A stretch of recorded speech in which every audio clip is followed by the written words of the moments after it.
Japan के doctors हैं, उन्होंने एक रिसर्च की, शायद मैं कई वीडियोस में बता चुका हूं। रिसर्च की कि इंसान बूढ़ा क्यों होता है,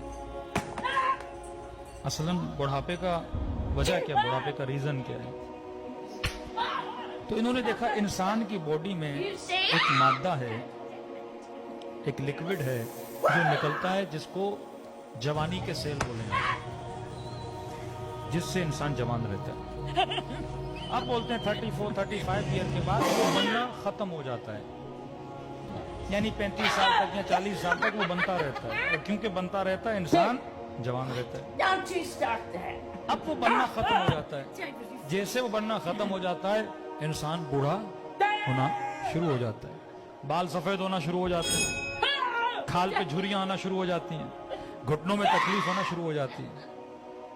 तो अगर इमाम ज़माना आज तक जिंदा हैं तो मेडिकली कोई रीजन है ना। अल्लाह जो भी करता है असबाब के जरिए करता है। हमारा वो मटीरियल और मादा खत्म हो जाता है, मौला का खत्म ही नहीं हो रहा।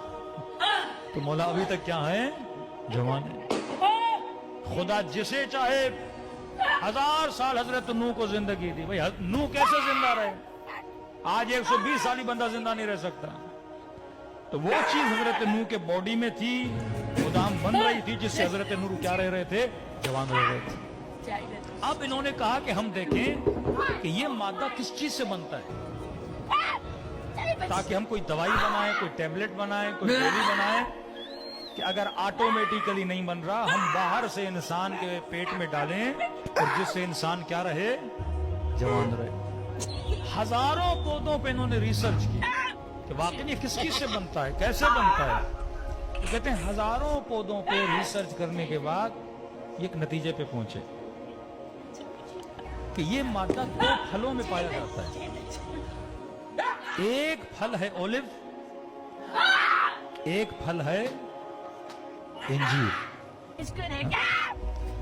का इन दोनों में पाया जाता है। और ये दोनों जवान रहने के फल हैं। बंदा अगर जवान रहना चाहता है तो ये फल खाए। फिर का कितनी मिकदार में खाए, तो बंदा 10 टेबलेट खाए, 15 टेबलेट खाए, 1 किलो इंजीर खाए, 10 किलो इंजीर खाए, तो नतीजा निकाला अगर बंदा 7 जैतून खाए या 1 इंजीर या बरअक्स, तो ये इसका डोज है। अब इन्होंने रिसर्च की, ये रिसर्च